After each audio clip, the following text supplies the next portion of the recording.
what is the emotional outcome that I want for my morning, my day, my evening? And if I look at my morning, for me, I want clarity, I want peace, I want tranquility, I want that level of just vision. And so, if that's the outcome I want emotionally, what actions or rituals must I do in order to generate that? Because we know emotion is energy in motion. And so, for me, it's first thing, drink 40 ounces of water. Second thing, review three things in my mind right away that made me laugh or smile in the last 24 hours. Then from there, I move into a series of different rituals, and each day is a little different, however I'm feeling. But breath work, meditation, tai chi, stretching my body. I do Normatec. If you've ever seen those, it's these compressing pants that really help body and recovery.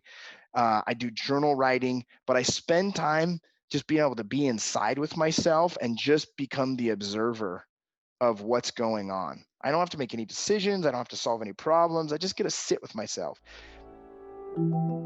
With no limitations, what does your perfect day look like?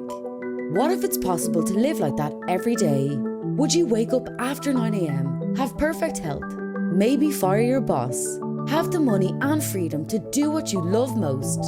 The world is your oyster. Where would you be? Who would you be with?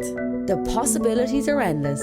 Whether you believe it's possible for you or not, you can make more, work less, and live free. Welcome to Freedom Hack Radio, where entrepreneur, best-selling author, world traveler and adventurer Bryce Robertson and special guests crack the code on money, health, relationships, spirituality and having fun doing what you love most. Be inspired to create your own self-designed freedom lifestyle. G'day and welcome to Freedom Hack Radio. I'm your host, Bryce Robertson, and today, my friends, we have a special guest, Mr. Colton Lindsay.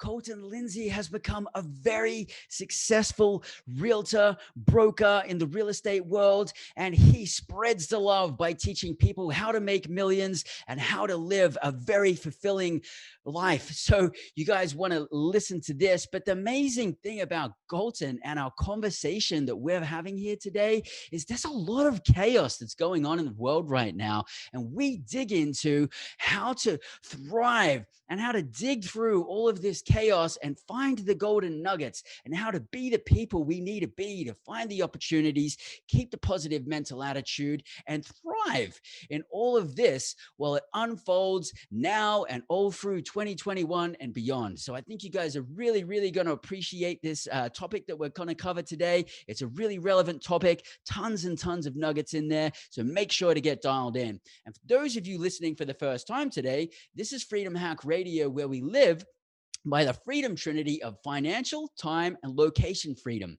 And we're all about living in fulfillment. And we do this by growing and maintaining balance in financial wealth, health, spirituality, relationships, and having fun. So here at Freedom Hack Radio, we have industry leaders and industry experts who jump into conversations, and we dig really deep on all of these topics so you can grow, so you can live free, so you can live fulfilled. So if this sounds interesting to you and you want to grow in these areas and expand in these areas, do yourself a solid and subscribe to this channel now. And without any further ado, I'm really excited to introduce Colton Lindsay as we tell you how to thrive in 2021 with amidst all of this chaos. So let's dig in, shall we? Back to another episode of Freedom Hack Radio. I'm your host, Bryce Robertson, and today, my friends, we have a special guest, Mr. Colton Lindsay. Colton Lindsay leads one of Utah's top real estate teams, having helped nearly 1,000 buyers and sellers through the home buying and selling process. The WGR sales team averages selling homes in under 28 days for an average of 99% of asking price. Lindsay built the foundation of his real estate sales business from proven techniques he learned from his coach and mentor, Bob Leffler, founder of Fearless Agent, real estate coaching and training. Lindsay now promotes and trains with Fearless Agent, creating massive value for real estate agents across the entire planet to build their skills and inner confidence. Over the last decade, Colton has become financially free through real estate and online marketing. He shares with thousands of people across the globe exactly how he became financially free by the age of 32. Colton, it's a real pleasure to have you on the show here, mate. Welcome to Freedom Hack Radio. Hey, thanks for having me. I appreciate it. Absolutely. Absolutely. And talking about appreciation, mate, I've got to know, start with this to start off with here. What's giving you the most gratitude today, mate? I just got my daughter's school pictures back, and so they're just the cutest little freaking girls. Like those two right there are what light me up. And so they're going to a new school, the Challenger School. It's a private school that we got them in with everything going crazy with COVID, and just to see how stoked and happy and full of light they are in their school pictures just makes me feel happy. That's awesome, man. And what's different about this school? Because I've had this conversation with so many parents lately, and so many parents are just taking their kids out of school and putting them in something else. So what is that setup you got going on there? Yeah, so that was the two choices. Either I just hire a personal teacher for them because I don't have the skill set to really teach them the way I think that would help them, learn the way that they could, or two is get them into a private school. And so we opted in the private school, worked better for me and their mom in our co-parenting situation. But here's what I love about it is they have standards, and it teaches what these children are willing to tolerate, not tolerate. I believe that's what we get in life is what we believe and what we tolerate, and it just creates standards for them. So I think that's the biggest value, because I have in the public school system where we're at, it's more of like babysitting and keeping safe from COVID. And I don't want my kids in that. You know what I mean? I just don't want to run that. I have literally had tens and tens of parents tell me this lately, in personal conversations. So when you say it gives them choice, like they're literally saying, hey, this thing, it doesn't fit. And I'm going to like say something about it. They're actually promoting that. Yeah. Oh, heck yeah. Yep. 100%. Whereas, I mean, public school, it's not. And really, I mean, you look at how public school system's set up. Who started it? Was the Rockefellers. A great book to read is Dumbing Us Down. It was by the New York State and New York City Teacher of the Year. Really great book. It's more of creating a center to create worker bees for the industrial age of our economy. And we're way beyond the industrial age. We're going to get into that today. We're in the information age. Freedom hackers, you want time freedom. You want location freedom. You want to not have to be restricted to the confines of how it's always been done. And this school, Challenger School, it allows freedom of choice, freedom of creation, but it teaches them how to push themselves, how to hold a higher standard in their life. Which is so important. I mean, wouldn't it be amazing if at school they taught us how to manage money? They taught us how to communicate and build relationships. Like these are all like the important things in life. But anyway, Challenger School, that's a really, really cool name. That they're kind of setting the context right there. Yeah, it's cool. And you think about it, my public school experience, I turned out decent. Look at me, I'm doing okay, but I didn't learn about health and vitality. I didn't learn how to have awesome relationships, like high risk relationships with spouses, with business partners, with siblings. I didn't learn how to do that in school, and I didn't learn how to do anything with money at all. And those are the three things that govern our mortal experience here on earth: our relationship to money, our relationship to humans, and our relationships to our health and vitality. Yeah, absolutely. Which is why we're actually talking about these things, because they don't teach you it in school. So let's talk about your path to financial freedom. I mean, you started off in a public school and then you went all the way to financial freedom at 32. So what was that like? What was that adventure like? What did it look, smell, and taste like for you?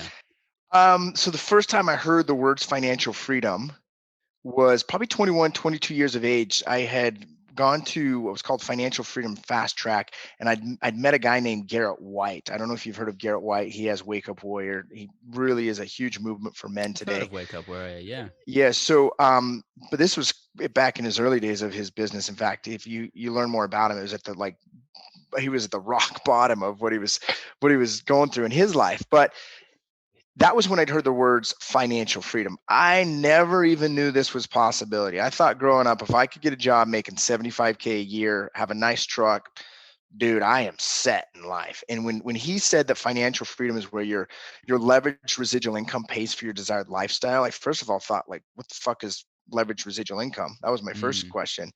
And the second question is well, what is the lifestyle that I want? So it started there, and then growing up, I was around a real estate office because my mom was an office manager for a real estate company.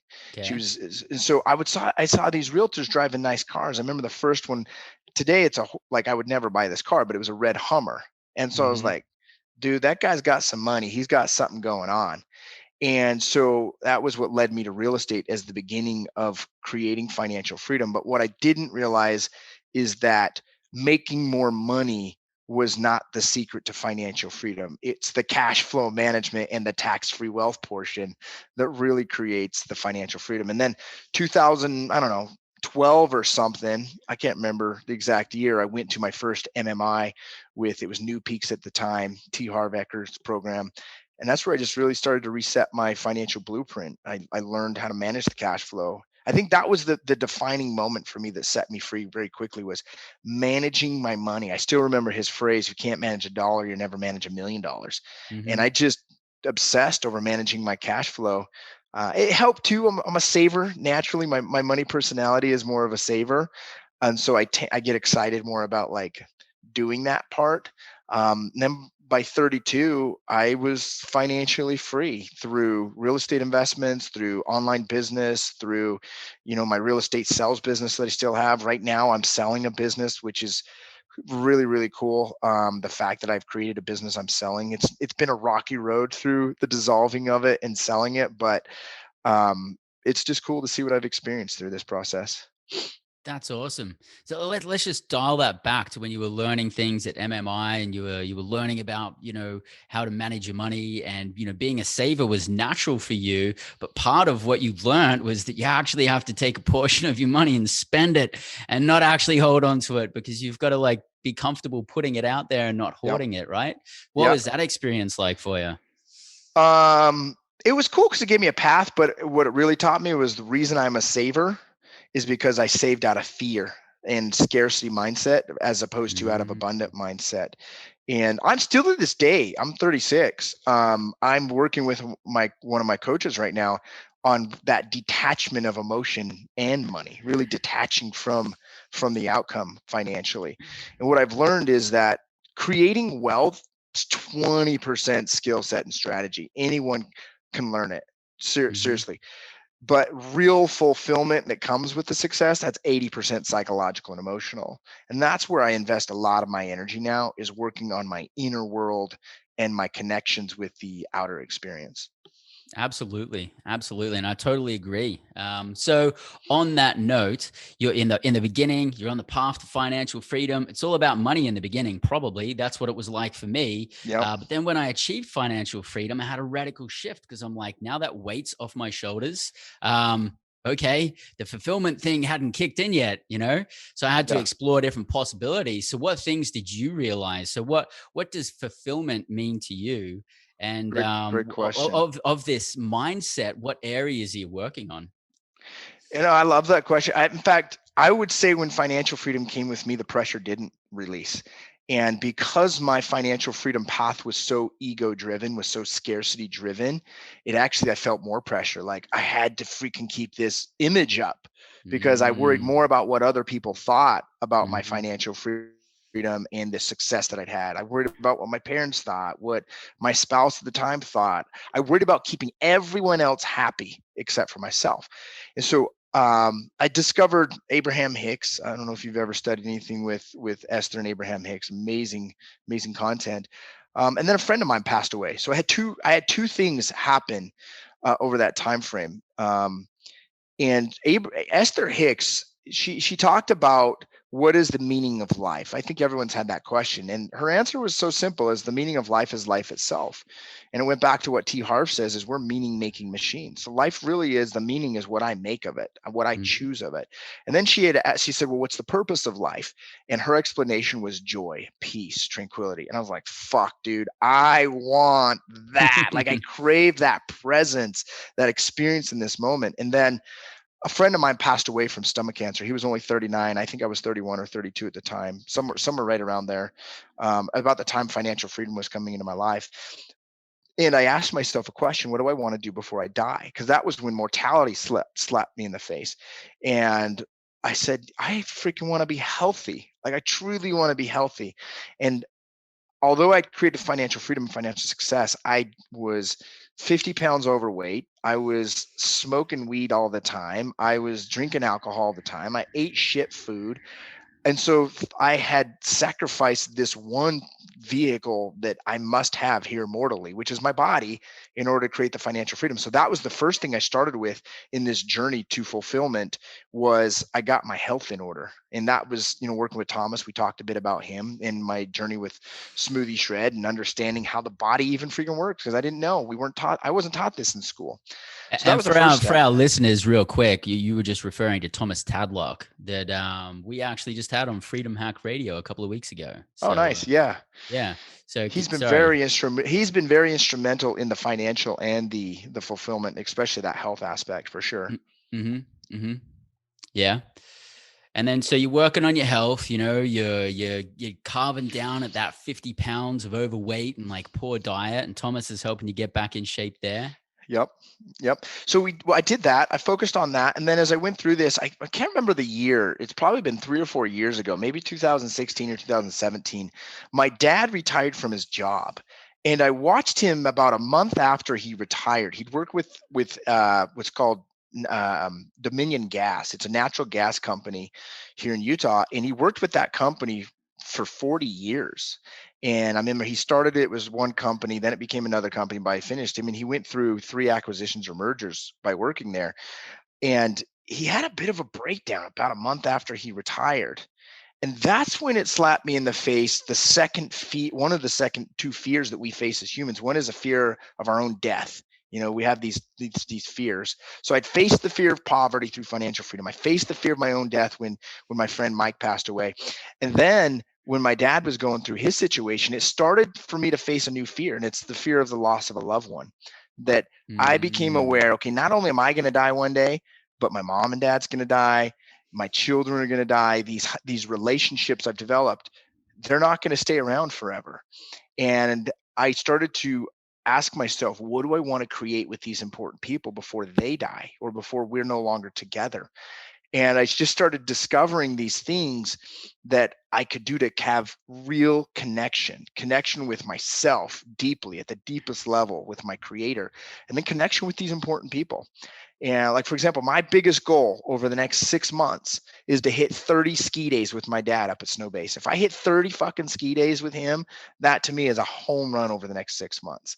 And whereas before, in the financial freedom, like the track to financial freedom, it was more about a win for me was making $500,000 and then buying some new real estate properties or creating some new passive income, which I still have those goals, but they don't mean nearly as much as my targets now. Because you go up, you hit 30 days on the ski hill with your dad, and then you is freaking amped and juiced up to do the other things too. You're amped to go work out and be fitness and be healthy, and then go crush it in the financial world too. Absolutely, for sure. And what's cool is I live so close to ski resorts. I can ski from 9 to 12. You're toast by noon. Grab lunch with my dad, and then I can go work 4 hours in the afternoon doing some meetings with my team or working on some new content or whatever it is that I'm focusing on at that point. Because I think, guys and gals, it's important to understand financial freedom doesn't mean that you quit. It just gives you the opportunity to work on more of what you're truly passionate about.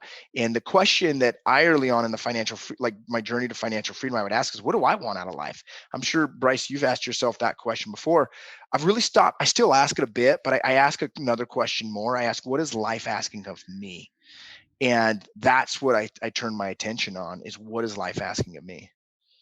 Yeah. And I think that's like where I'm at and the questions that I'm asking too. And I mean, absolutely, I agree with you on financial freedom. You achieve financial freedom, and then it's like, okay, I could stop working. And at times I have, at times I've like stopped and traveled the world for 6 months. But, still doing a little bit of work as I'm going along, but I actually get a real buzz out of making money. It's really exciting and it's enjoyable. As long as I'm not spending like all my time doing it. Right. And I get a kick out of doing the other things in life. And that is a big question that I've been asking myself a lot lately is, what's the best use of my time over the next 6 months to have the most impact? And, Right. it's a deep question, and I'm enjoying the journey of being on that path. You know, I used to like, and I don't know where the hell I got this idea from that I needed to have a 10-year plan or something stupid like that. Now, dude, I've got like a 6-month plan. I've got some things I want to create over the next year or two or whatever, but I create 6 months plans. And there's one thing that I've learned is my plan's going to get fucked up. Like it's just going to get knocked off course. And the mantra, did you go to Wizard camp ever or just Warrior camp? I went to Warrior Camp. Yes. So Wizard, one of the declarations they teach is I correct and I continue. And I've just become aware that my plans don't always work out, and that's okay. And that's when I have an opportunity to correct and continue and to create a new effective plan for my life. But when things don't work out, that's God saying, hey, listen, I'm going to create an equal or greater opportunity for you. Mhm. And I know a little bit more than you do. So just chillax your bacon bits and enjoy the ride. And let me share with you what your journey is all about. That's where instead of you going like, hey man, I've got the answers for the next 10 years. If I make like this much money and blah, blah, blah, which we do in the beginnings, and that helps us to Yeah. get financial freedom. But then you get to a certain point where you're like, hey man, wherever I'm going is way bigger than me. And so I'm going to need a little bit of help here. And yeah, and Yeah. you're like reaching like either Yeah. inside yourself or outside of yourself, whatever you want to call it, for a little bit of guidance there. Yeah. Well, I think you've got to rely on that. You look at what happened in with COVID. If COVID has proved one thing to us, it's that no one really knows what the hell's going on planet Earth. Like we have some ideas, but this idea of false certainty and false security through government has really just been debacled, especially in the United States. Mm-hmm. We've been that kind of reigning empire for the last 60, 70 years from the 50s after, World War II and the industrial age into this information age. And it's really saying, hey, well, what if the times are shifting? What if the empirical times are shifting here? And you can't rely on the government. I don't care if you support Trump or Biden. Whatever's going on in Washington is a shit show. You have to agree with that.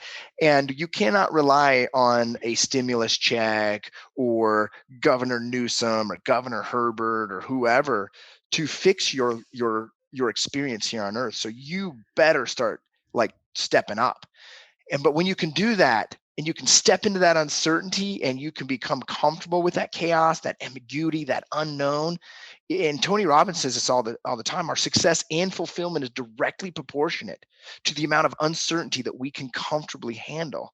And 2020 has given us an opportunity to comfortably handle uncertainty at every level. Absolutely. And I think that that's only going to increase into 2021 and 2022.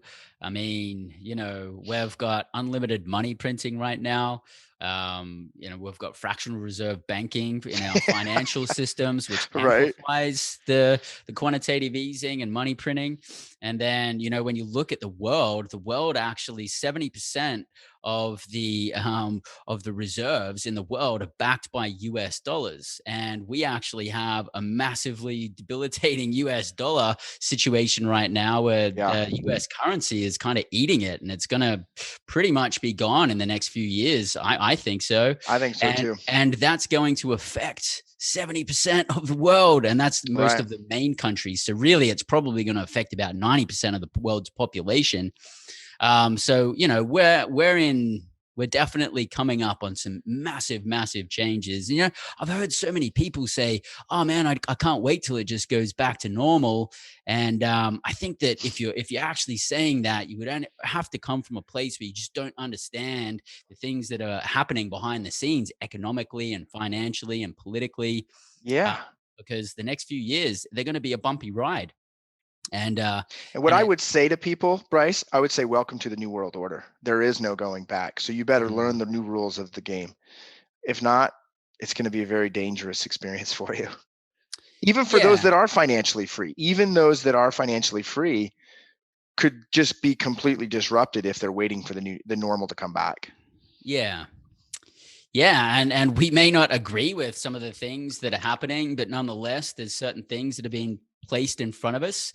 And then I suppose it's like we're a character in a computer game where we, rocks are falling in front of us, we jump to the side, and then we reevaluate the situation. We've got to figure out how to get the next level while our environment's changing all the time.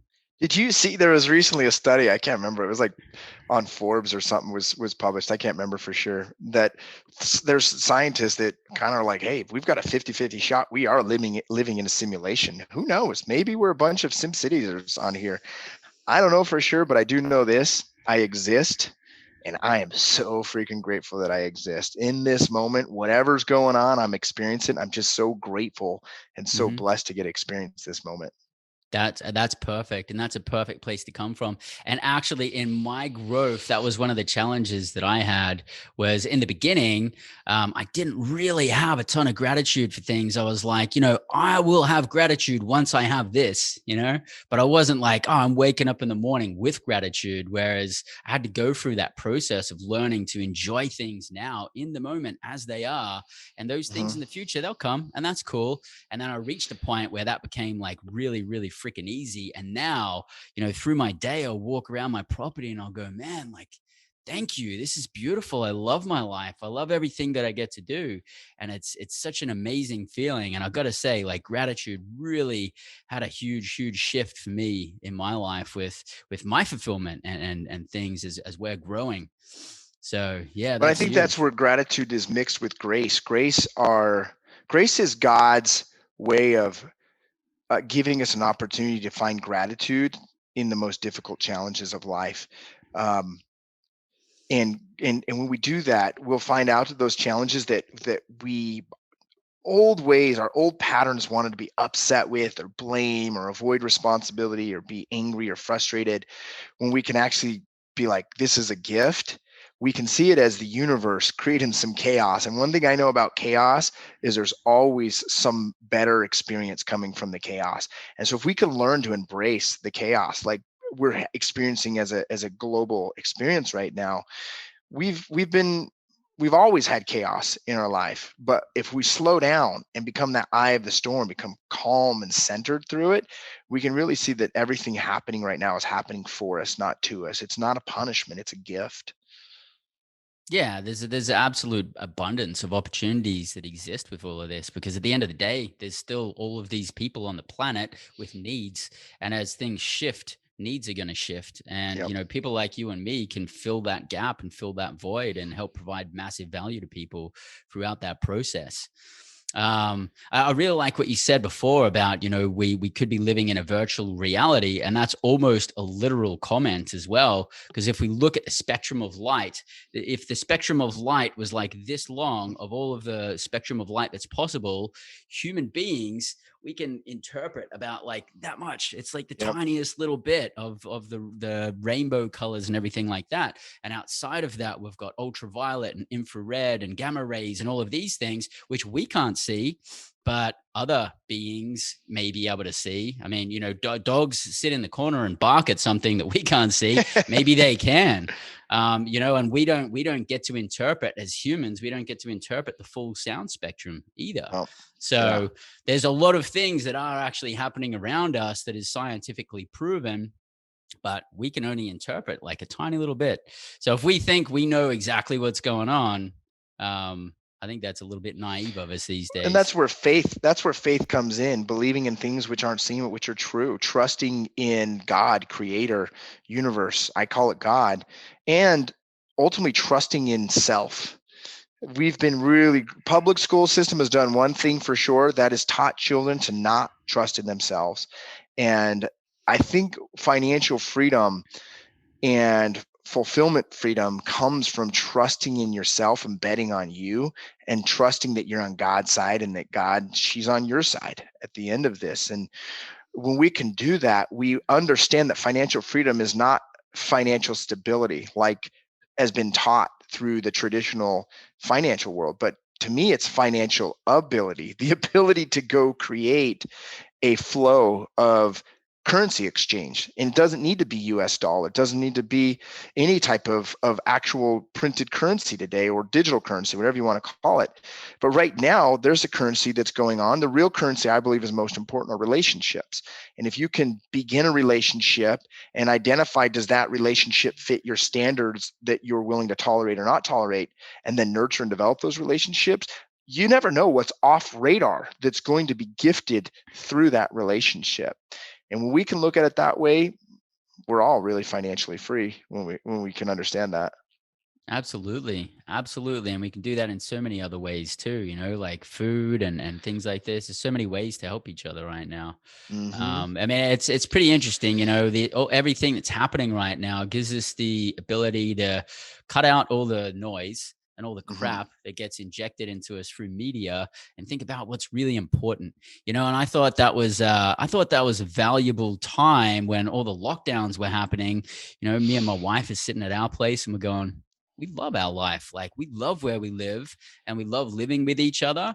And I got a lot of gratitude for that. And I think that there's probably some situations where there's people that are like, man, I'm stuck in the house with like this person I don't want to be with. And it's like, okay, that's the situation that you're in, but it gives us an opportunity to realize, hey, what areas do I need to change in my life? What Yeah. things do I need to shift in my life to put myself in a position where I am actually happy? I do enjoy who I live with, where I live, and all of my circumstances. And with all of the things changing right now, perfect opportunity for people to reset and do what they really want to do. Yeah. I mean, when I look at when COVID hit here, there was one thing that I really did not like, and that was we had an earthquake here at the same time. It was like a Oh 5.6, wow. which for us is big in Utah because Wow. we have like little ones we never feel, but Okay. I would say the everyone was already like high on anxiety because of they were starting to lock down. The grocery stores had already started to go empty here. And me, I'm being a saver. That didn't worry me because I obviously had supplies, right? But when Hmm. the earthquake hit, that was just like taking that brainstem of fight, flight, or freeze mode and just like maxing it out, and I'm just really grateful for local sense of community. I think that that will develop. We've all been expanding a global network these last 10 years as information age has shifted, but have we been focusing on that local community? And I think this is giving us a chance to really go back to, okay, who are our local relationships and what are we doing to add value to our local community? Because if we look at the way government works today, local government, state government, national government, I mean, some of these folks are not skilled representatives that somehow we of people have said, oh, yeah, our vote doesn't really count or whatever. And it's got into this situation. And now, like, and I don't care if you support lockdowns or not, or masks or not, but you found your tribe and you can support that community. And I think where I live has been really blessed to support one another in adding value to each other with what we can help with. I think that's huge, man. And I think, like, imagine if what just happened this year happened when we as human beings were still living that mentality where, like, the person down the road makes the shoes, and then there's the farmer, and then there's, like, that full, like, hyper local kind of environment, and then this kind of event happened, I don't think that there would really have been that much impact on us.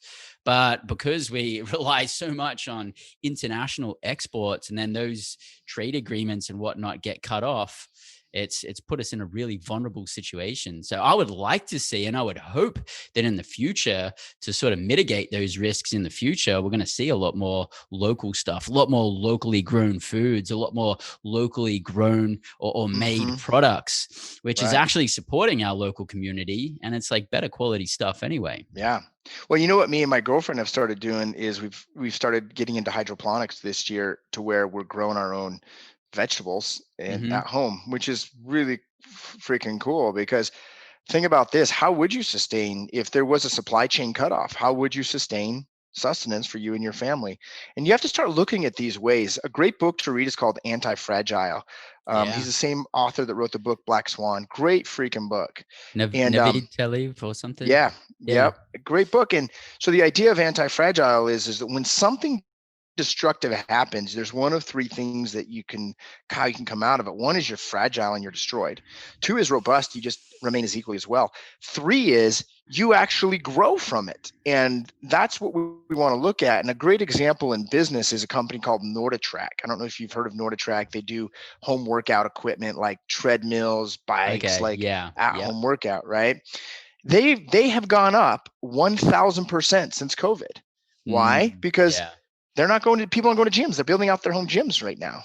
Okay. And so that's an idea. That's an example of anti-fragile. And if there's one thing, like I there's Trump is so freaking annoying with most of everything that he says. But if there's one thing that I agree with him on, is the fact that we have become so reliant on, say, like China and the manufacturing out of China. That has created a very fragile economy and society here in the United States. And so we do need to begin to shift that. Like, I love, if we take Elon Musk, I love the fact that he's manufacturing an actual physical good inside of our country now, inside the United States specifically, because as information ages come, a lot of the financial success, especially like I look at my success, most of my success has come financially through the service industry or the information industry, which adds value to people's lives, but it really doesn't add physical, tangible goods to society. And we've grown away from that, and that's become created a fragility for us in the United States for sure, and definitely even in Canada. Yeah, it makes us vulnerable. I mean, I think even in Australia, Australia was exporting a majority of their beef. A lot of cattle farming happening in Australia, exporting it to China. And then, as I best believe, a lot of those agreements got cut off. So, there goes like a whole bunch of revenue for Australia right there, Yeah. just through an agreement. So, yeah, I think the whole local and especially national, and then even going more hyper local on that, it's a way that we can become more resilient Yeah. and less Which, vulnerable.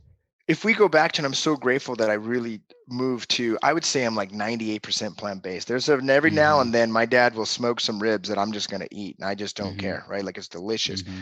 But if we look at a plant-based nutrition, you can create that exchange in a local community, a local farmers market, or even be able to have even if you don't live where you can have an outside garden, the technology today, you can grow your vegetables and sprouts in your own house. You can make like a lot of your food, and it's way healthier for the body, and it allows you to actually create this life of fulfillment, because you're working on something of life force energy. In fact, my daughter, she's in the third grade, she's starting her science project right now, and her project, it's so cool. It's the power of words and plant energy. And so she's got three different plants. One plant, she's talking positive affirmation and love to it. One plant, she's not doing anything to it. And one plant, she's just negative intent towards that plant. And looking at how the energy and the electrical system inside of plants, kind of works through words and through energy. And we'll see, what I believe is we're all intertwined. Plants are a major part of our energy. Humans are connected with one another, and we are all really one experience here. How do we want to serve ourselves, if we want to look at it that way? When I serve you, I'm truly serving myself. And when we give, not give back, we don't need to give back, we need to just give. When we do that, it creates this flow of energy that it just makes life exciting.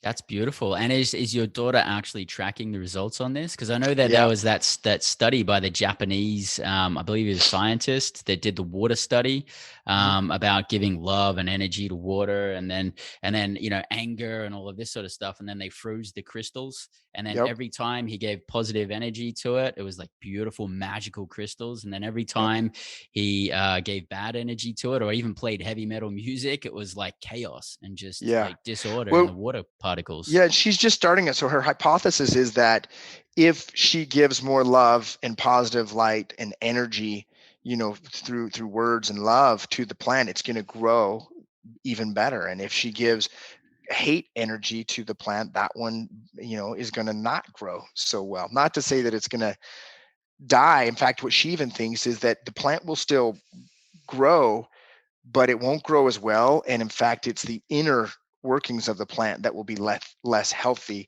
And that's kind of how we are in life, right?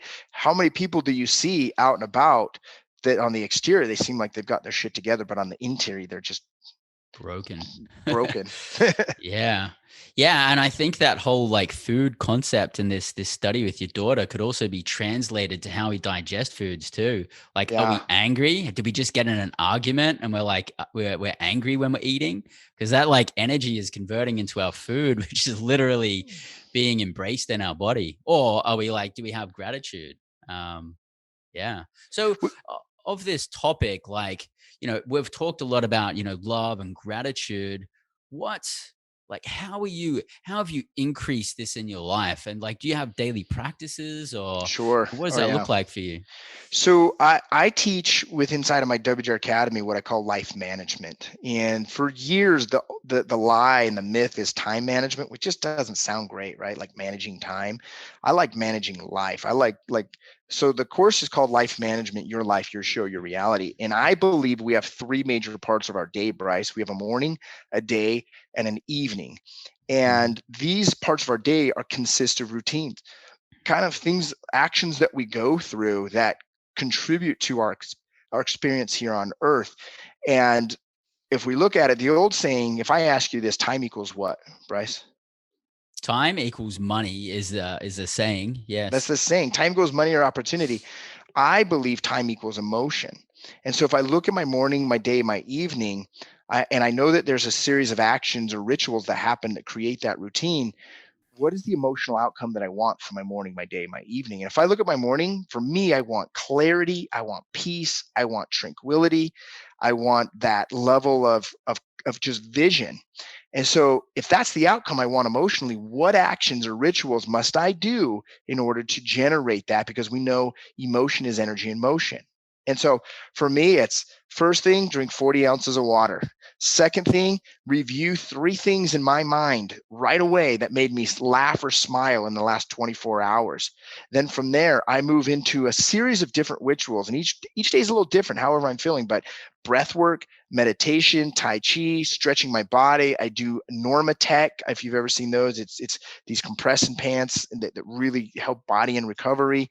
I do journal writing, but I spend time just being able to be inside with myself and just become the observer of what's going on. I don't have to make any decisions. I don't have to solve any problems. I just get to sit with myself. And then from there, I move to, and I always have this with me. It's part of the course that I teach. It's called the I Love My Life Journal. Okay. And so there's a series of activities that I do every day, and I teach this within my students. Is it's called a SMART day. So I get clear on what are my outcomes from the day. I name those outcomes. Like for example, one of them is be a gladiator that prints fucking money. That's one of my outcomes for today. One of my other outcomes is go faster by slowing down. Another Mhm. one of my outcomes is to where is it? Connect with those I deeply love. So I have 3 to 5 depending on the day. Today I have 5 outcomes that I want to create. And then what I do is I flood those outcomes with certainty. What's important about that outcome for me? And then I come up with 3 to 6 actions that if I get those actions done, it generates those outcomes. But how I get those outcomes is I start it with a brain dump. I get everything out of my head that I could possibly do today. And then I start to gauge on which things are important or urgent.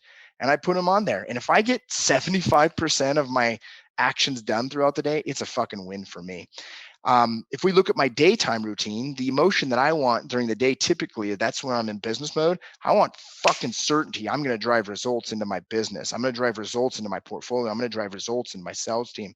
And if I look at my evening routine, the emotion I want is a sense of connection, relaxation. I want a sense of achievement, gratitude, appreciation. And if we can identify these emotions we want to create throughout our routines, we can line up the actions that drive those outcomes. So if we look at my evening routine, and one of those is to connect with those I deeply love. Some of those actions are going to walk with my girlfriend tonight, buy the girls new clothes because they're kind of ready for some new clothes as they're growing and developing, schedule parent teacher conference. So these become these actions that connect with the people I love. And oftentimes we're already doing these actions, but it's setting up the framework in our brain and our blueprint that sets us up to actually have a sense of achievement, as opposed to a sense of, oh, I'm never getting ahead, I just can't get anything done, this is so difficult. So And that's you're actually joining the dots instead of going, hey man, I gotta freaking like do this thing for my kid. I gotta get some clothes, and I gotta do that stupid freaking parent teacher thing, which could be like a chore for people who have a busy day. Instead of looking at it from that angle, you're looking at it of like, hey man, this is like love for my family and for my right. daughters, and this is a pleasurable thing to do. Let's put love into it while I'm doing it. For sure. Well, because like me trying to buy clothes for a 5-year-old and an 8-year-old girl, like I am not the best at fashion, even more so for little kids. It stresses me. So if I can reframe it, then I can be like, okay, cool. Right. And then it becomes something that I can do. Like my girlfriend helps me with it. Then it becomes something that I share with her as opposed to another thing I just got to get done or I got to squeeze in my busy life. It doesn't become a squeeze in. It becomes my experience and it's cool. And it becomes with like, oh yeah, Harper would love those shoes. And And it makes life more enjoyable. And literally what you shifted was your mentality or your perspective towards what you're doing, not necessarily even what you're doing. So, okay, so you've got your morning routine. It sounds like your morning routine totally like gets you grounded and sets you up for the day to go out and crush it. How much time are you roughly carving out for your sort of morning rituals? 2 hours, 2 to 3 hours every morning. I really spend a lot of time working through that process. 2 to 3 hours because you know it works and you've cranked up on it. And in the beginning, you probably didn't have 2 to 3 hours to be able to do that, which most people don't unless they're financially free. And same as in the beginning, you also didn't have tons of money to be able to do all of these things with, but you got to start somewhere, right? Yep. Yep. So if someone's going to start out now and have some kind of morning ritual, would you say that like even just having like 10, 15, 20 For minutes, sure. half an hour could make a radical shift in someone's day? Right. In fact, I will say one thing that will make a radical shift in someone's day right now. And this sounds like really strange that I'm going to say this truthfully, but start taking a shit by yourself without your cell phone. Like start being Mhm. just in the bathroom by yourself without a distraction of this thing and allow yourself to start to be okay with the chaos going in our mind. Today, because of all the information, we actually become addicted to avoiding the chaos within. And a simple place to start is go to the bathroom without having any other distraction, but be able to sit with yourself. Yeah, that's actually huge. I watched a documentary the other day where I think there was a bunch of, and it might have been on Netflix or Amazon Prime Video, and there was a bunch of people who were high up in the companies of social media companies back in the day. Yeah, and then they were coming out telling about all of the marketing tactics and how so many things have been created are actually just to get us to be addicted and to be able to predict our actions that we would take and get Yep. us to take certain Yep. actions because they understand things psychologically. And one of the guys came on and he said, look, when you wake up in the morning, you've got two options. You either check your phone before you go to the restroom or you check your phone while you're in the restroom. And he's like, that's it. Pretty much most people are doing that. And it's like wild. And since that's happened, I've been like watching myself and going, hey man, like, Yep. am I actually going to grab my phone in the morning or am I not? So I don't think that that's at all a crazy thing. I think that's actually super, super important Hmm. because so much of what our phone actually compels us to do is not even driving us towards our goals. It's not even fulfilling us or serving our purpose at all. We're just being consumed by things because that's the way it's been programmed. Yeah. Oh, for sure. And now I'm not 100% on this, but I encourage myself to wait till I'm done with my morning routine before I get to my phone. The only thing I'll Mhm. use my phone with is right now I'm doing guided meditations with Joe Dispenza, Dr. Joe Ah, Dispenza. That's who I'm working with beautiful. now. That's Um, awesome. and and so I've done Deepak and I do use New Calm, like, but I use that to go into a state through my meditation. But Mhm. there's days now I'll go 1 or 2 days without even checking my email. I just won't go into it until I schedule Mhm. as a thing. Hey, I better go into my email and see what's going on in there. And I'll have like 70 emails as opposed to like 5 here, 10 there, like on it, because it just distracts me throughout the day. I've turned all the notifications off my phone, so I don't get a beep, a buzz. I don't Mhm. get anything like that to distract me. If I'm waiting for an important call, I'll turn the ringer on because I know it's coming. But most of the time, my ringer is turned off, and I don't go to my phone usually. I wouldn't say 100%, but usually until I check my calendar when I'm going through my smart day and I see some pre committed appointments that I've already committed to, so I'm aware of what those appointments are. Yeah, and then you want to get your big rocks out of the way before you get stuck in the vortex of answering emails. Right. Well, that's why sometimes I'll just go days without doing my email because it's not an emergency to respond to an email. Like my important and urgent things usually happen on phone call or Zoom. They Yeah. don't happen in an email response. Yeah. Yeah. Yeah. I'm with you, man. But so And I many of can't us get remember, stuck in. how did we schedule this appointment? I can't remember if you gave me some times or not, but usually what I do is when people are reaching out, I don't get back to them right away. But when I do say, hey, Spence, let's just schedule, hop on my Zoom or on my Calendly link and just schedule 15 minutes with me. And then that way I can just be so present in that moment as opposed to like trying to do 10 things at once. Mm-hmm. Mm-hmm. Yeah. Yeah. And this is what did you call this? This is it's not I time call management, it's life management. life management. That's Well, everyone beautiful. tries to separate personal life from business life. I'm like, dude, you get one fucking life. Manage that. Don't separate these things, especially today. I mean, there'll be times where I'm in a mode. We go to these ebb and flows. There'll be times where sometimes I'll work 12, 14-hour days. And then there'll be other times where I'm not even working at all. I'll take a month off. Like I took most of July off this year, took my daughters to Yellowstone National Park. I hosted a mastermind for a few days. And I did some podcasts, but most of the time I didn't. And so we'll go over these but right now I would say since mid-September, I've been in fucking warrior mode. We go through these times where we're in warrior mode or wizard mode. Right now, I tend to be in a lot more warrior mode because I'm dealing with some important shit, but that's not all the time. And we got to be patient with whatever our time is. We don't have to be always warrior or always wizard. We have to ebb and flow with that. Yeah, absolutely. And that's one of the beauties of having the freedom trinity of financial, time, and location freedom. We don't have to lean on it all the time. And that means, well, we don't have to work and we can be wherever we want all the time. Like, yeah, but maybe we want to be here. Maybe we want to work for a while. And I'm like you, man. I ebb and flow with what I'm doing. I mean, since probably March, I've been working my ass off, man. I've been working like 16, 18 hours a day because there's a lot of opportunities that are in front of me and it's like a perfect opportunity and I love it and I'm super juiced and I'm super amped on it. And, this season, at the end of this year, my wife and I were gonna, jump on the Epic Pass and hit like North America ski Oh, hills up, nice. and we were gonna spend 3-4 months just touring around to all the ski hills in Well, North some of the America. epic passes have Utah resorts, so you better be coming to Utah, my Yes, friend. yes. And we actually considered with everything that's going on, like, is that the best use of our time?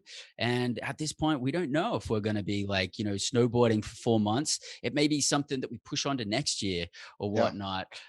It'll hurt me a little bit to do that because I'm so amped to snowboard every Yeah. day for like 4 months. But Yeah. I think I see a bigger opportunity in front Well, of us. And you can always do something to consider is just you don't need to go all these places, but what if you go just live in one space for like a month or two and you don't have to ski all day every day, but you can get some boarding in and still do a lot of work from wherever you're living there. That's the cool thing about location freedom. You can work from other places if you want. yeah, absolutely. Yeah, and I really want to get my wife out there and have like a whole season in the ski That would be fields cool. because she hasn't experienced it that yet. Mm. But we digress there. So like you've got a lot of courses going on here. I mean, one of your motto is you can't do a half-assed job in real estate sales. You're also ranked as the top 1% of the sales agents in your market. You've been featured in Top Agent magazine. You've created training courses like Financial Freedom Nation, Prospecting Mastery, Life Management, which we just spoke about, the Prospecting Alliance. You're the founder of the WGR Academy. You're taking massive action and spreading the love. What inspired you to become an educator? I don't know. Like it was just kind of my destiny more than anything. Remember, I asked that question, "What is life asking of me?" And I just realized, I did if you've ever done a invisible mastermind or invisible cabinet like Napoleon Hill teaches, one Mm-hmm. of the persons in my invisible cabinet is Tony Robbins. And I asked Tony Robbins, "What is the one thing that I can do to most impact the universe?" And he said, "Give the gifts you've been given." And so I realized I got to start giving these gifts of my talents and my skills, and mixed with the idea of time and location freedom. That's what actually drove me away. I still have my real estate sales business, but truthfully, that's the lowest producing part of my income today. And the academy produces a lot more of the income because I wanted to not be set geographically with a specific Mm-hmm. business. If I'm selling residential real estate, I got to be in that geographic area or I'm not making money. And that Mm-hmm. was not time freedom or financial freedom. So as I shifted that, I realized that there's certain skill sets that got me to where I'm at, that in the niche of real estate, I can really help those folks. And there's three parts. One is generate more business. How do you increase the annual revenue? Two is how do you create financial freedom from the revenue you are creating through cash management or cash flow management, tax-free wealth? And then three is that piece of fulfillment, the psychological and the emotional state, which a lot of my higher level students, they pay 10 grand a year to be in the mastermind. That's where they're stuck. They're great at making $500,000, but they're horrible at actually enjoying their life. And so we do a huge transformation through that. We do 3-day retreats, we do breath work, we do meditation, we bring in special guests. It's just an experience for folks. And so it was more like God was like, hey, this is the gift that you can give back. I'm going to help you do it. So, and then trusting in myself that I could do it and just working with it. It's like an outer extension of your life because you're literally living it. Yeah. And then so you're Hmm. passionate about it, and then other people get to experience that as well. Yeah. When I think businesses come in different ebb and flows too, you get bored of a business after a while. There's life cycles of a business. And my other business, I'd kind of got past that point where it became a dying business because I wasn't as juiced about it. The Mm-hmm. academy was something that juiced me. And so it was, the birth of a business and that working on the development of a business. There's something in my blood that I love about creating a business. And just you get to pick on how you serve and add value through the business that you create. For me, it's the academy.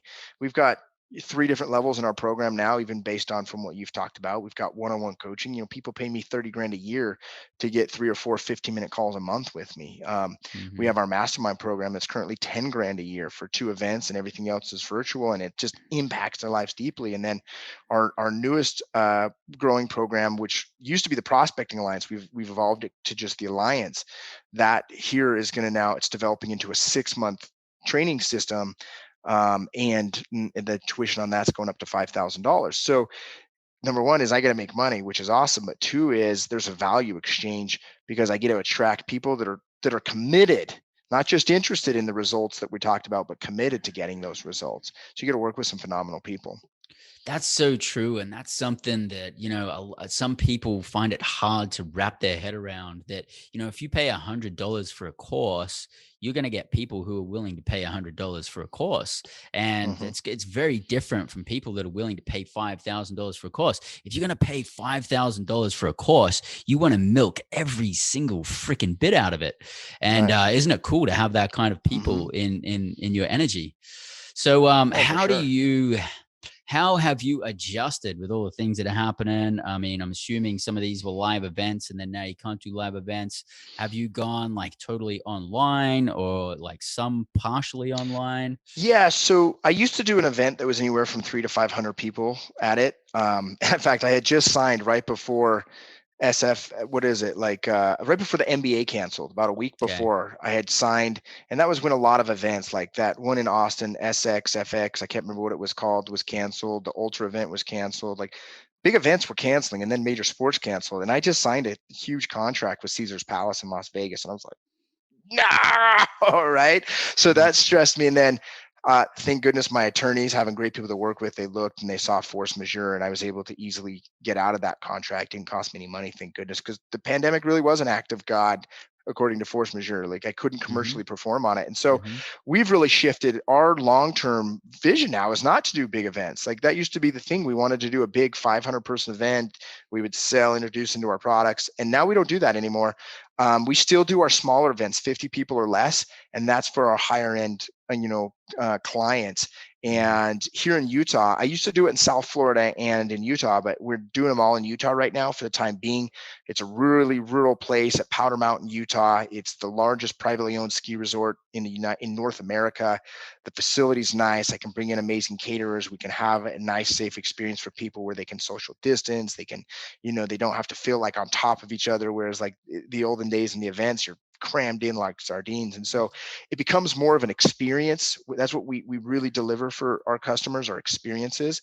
And so our long-term vision is to actually do more events smaller people, higher ticket price. And we think people crave to still be in person, human connection, but Us. we're limiting the people that can come to it and just charging more.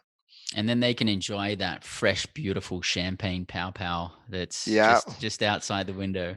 Yeah, they can enjoy the whole experience. And we do 2 to 3 of those a year. We're shifting to 3 in 2021. And so they get a spring, they can have a winter, they can have a summer, they can see the different experience that we have to offer here in Utah, which is really Mhm. a beautiful place, great outdoors. That's beautiful. That's beautiful. And people can check this out by going to wgralliance.com. Is that right? That's one, yeah. Great thing to really to follow me on Instagram, the WGR. Connect with me, send me some messages. Even if because a lot of my courses are directed for people creating a residential real estate sales business, but I've got a lot of connections where I can line you up with other people if you're not in residential real estate that can help you with these same concepts or ideas. Okay. So, on that note, and I know we've talked about a lot of things with the economy and things like that. How have you shifted, and how are you recommending that realtors shift over the next 12 months with everything that's going on? Well, here's what's cool. We teach doing your buyer and listing presentations via Zoom. So no matter what business you're in, start doing your sales presentations via Zoom. That is a given for sure. You can start to automate and save time. You don't have to drive. You don't have to go pre-release properties as much. The other thing that I've done big time to shift is looking outside of that part of business is looking at my portfolio. We were talking a little bit earlier about quantitative easing. Hmm. Dude, I'm stuck in a rock and a hard spot in my mind because I know historically fiat currency dies. So I can't imagine Every the single dollars time. every single time. So I know that the dollar is very strong considering other currencies in the world today, but I would not have a ton of me personally. I don't have a ton of US dollar. Get into some sort of asset and diversify. So, I mean, get into the stock market. I'm into the stock market. Get into the cryptocurrencies. I believe that there's a great asymmetrical opportunity still in Bitcoin long term. Get into physical gold and silver. Get into tangible real estate. Get a virtual business going that can create flow of currency. Don't get stuck on dollar or whatever, Australian dollar, Canadian dollar, yen, but flow of currency with whatever that is.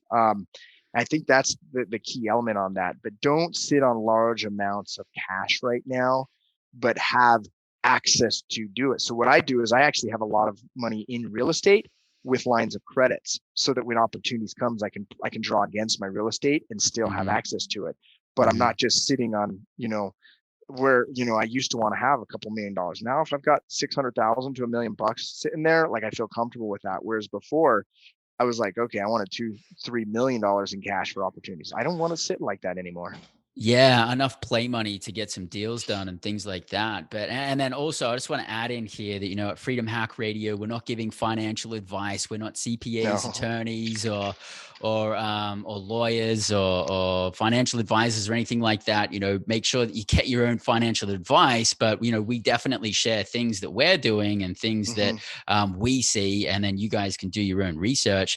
And the reason that you're bringing this up is because you don't have so much trust in the US dollar as No. being sustainable.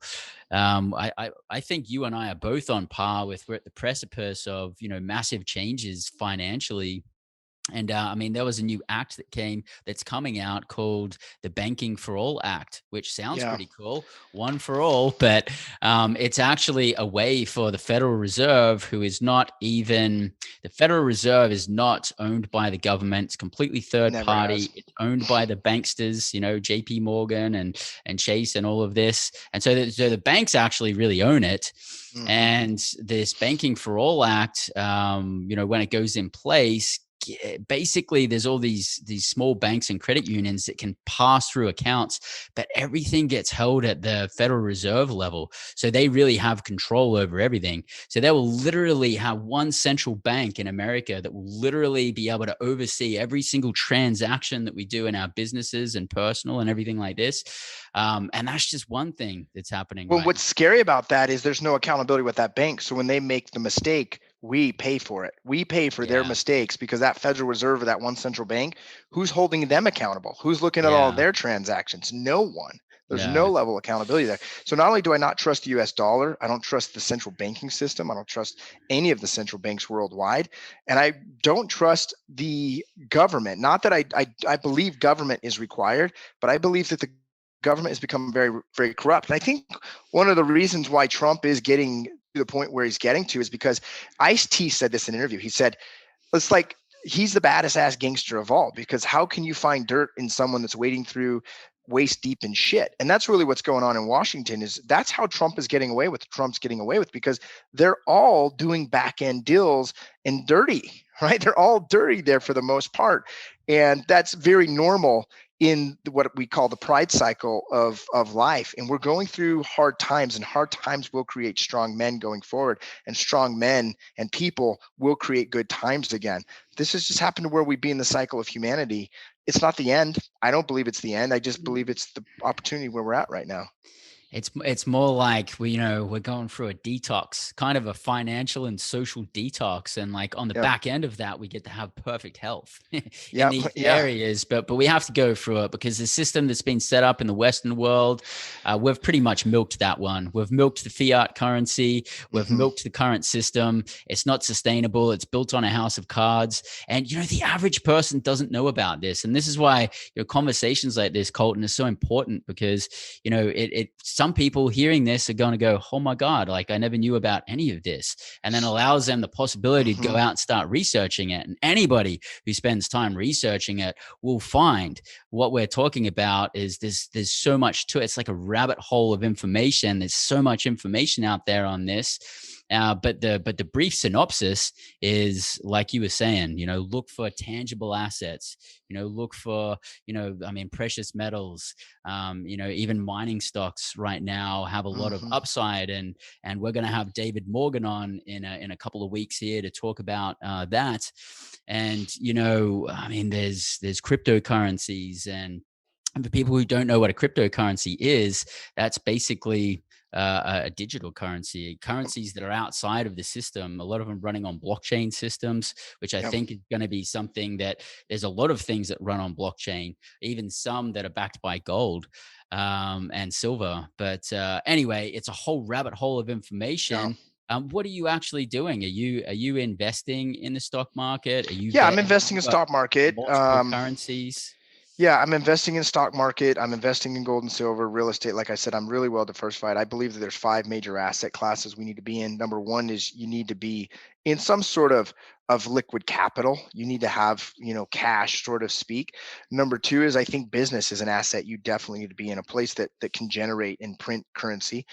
Number 3 is I think stocks and cryptos kind of fall into one category, but you need to be diversified inside of those as well. I really love mining stocks right now. I'm excited to see where they come up over the next little bit. I know they've kind of been down recently, but I think that they're about ready to move through their next upspin. And I'm assuming on the stocks, you're not holistically saying everything in the stock market right now is gold, because we're actually at the top, a lot of us would say, but certain sectors of the stock market have opportunities right now and coming up, right? Yeah, and I take a lot of look at the IBD 50 with what I've learned with Thomas, and if they've got great financials and they're moving in a bull market, I personally don't get into in any shorts or options or things like that. That's just not what I focus on. Right. I don't do any of that. But real estate is a whole class that you need to be in. I really love real estate. I've got a lot of real estate in my portfolio, rental properties. So I love that.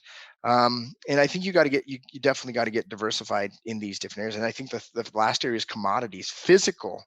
Gold and silver, and understanding how to store it, understanding the history of gold and silver. I think one of the greatest opportunities of our lifetime is actually physical silver on where it's trading currently. Thomas and I disagree on this. He's not as much as focused on the physical side, but I think physical silver is a huge opportunity. It's used in so many more pieces of equipment than gold is. It's really suppressed right now from what it trades in its exchange to gold. And I think you've got it, and it's very inexpensive. $25, $30 an ounce, you can get a piece of silver right now.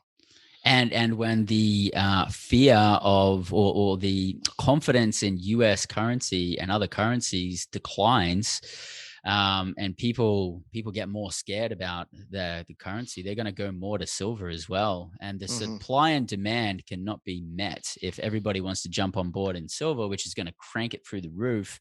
And again, we're going to have David Morgan come on in a couple of weeks and talk about this, which I'm super excited about. But yeah, I'm totally there with you there on that one.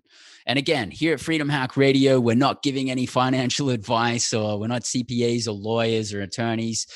We're just telling you some things that we're doing, and you guys can look into this yourself. And who knows, we might mess it all up. We're doing the best that we can at the end of the day, and it's worked well for us at this point. A book before we sign off, because I've got to get going, is I would recommend, to really the start of this piece of the conversation, is the creature from Jekyll Island. If you've not read or listened to that book, that will help you understand the way the fractional banking system works, and really the wag the dog that's going on, that corruption and war is what generates money for these big banks as they finance. And as you start to discover some of the ways they've created wealth in the banking system, it's through creating chaos. Right. So if we look at COVID really hurting the stock market earlier this year, COVID was just the pin that had popped the commercial real estate industry that was already folding last September. So this was going to happen, COVID happened to be the thing that helped kick it over the edge. So check out that book, Creature from Jekyll Island. Great book. Yeah, it's a great book by Edward Griffin, and it's a bit of a monster read, but he's been researching this for like 40, 50 years or something like that. So it's the real deal. So, and I know you're going to go here. A couple of quick questions. We wrap this one up. For people that are looking to break into real estate, or people that already have real estate, what slight adjustments are you guys making because of the path that's, facing us, the great migration, a lot of talk about, different taxes coming in and things like this. How are you proceeding with caution? So I like to have very heavy equity in my real estate property. It used to be at least 30%, but I now 50% plus equity in my real estate holdings, just because there's too much unknown. And I look at that as a very secure investment. And there's two ways that you get growth through real estate. One is through passive income, which I always generate passive income every deal I do. Your money's made on your purchase, not your sell. So buy wisely. And then also through hyperinflation, which we've already started to get a taste of, I think naturally you'll see an increase in value in real estate. And, for people that are experiencing more wealth the last year, I think there's two reasons why. One is I think you've just stepped into that space, but two is there's a lot more freaking currency floating around, and it usually gravitates to those that are following those specific actions. Look at home values, at least in the United States and Canada, they're going gangbuster, right? So, to me, it's like, if you can get real estate, and the other thing is too, if you can leverage it through some of these mortgages opportunities. I mean, 2.5% to 5% is ridiculous. If you can, I'm getting commercial financing at 5%. Are you kidding me? So if you're sitting in these properties at 50% plus equity and you're getting a 5% or better interest rate, to me, it's you can definitely get 5% more on your return on your investment by having inside of it. So those are just a few things I would say about real estate. And the reason you've got more equity in it, or more money in your deal, is because you want to have less of a portion to the loan. Because if there's a higher portion left to a lender, then the lender can go, hey, I'm going to call this loan due, or so it's more risky, right? Yeah, exactly. Yeah. It's more risky. Beautiful. Excellent. Any final freedom hacks that you've got to share with our freedom hackers?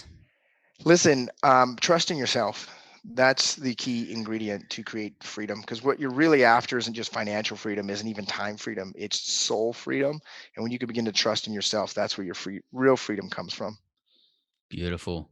That's amazing. Well, thank you very much for sharing everything today. It's been a great conversation, mate. I'd love to have you back and continue the conversation. For sure, man. You've been a wealth of knowledge, and you're talking about some things that are really, really important right now. So love that. And thanks so much for just being you and being vulnerable and just showing up like the real Colton Lindsay. Really appreciate that, man. So if people want to keep in touch with Colton, check him out on Instagram. Go to the WGR on Instagram. We're also going to have all of these links in the show notes. Thank you all very much for joining us today. Again, this is Freedom Hack Radio. I'm your host, Bryce Robertson. And until next week, live large and live free.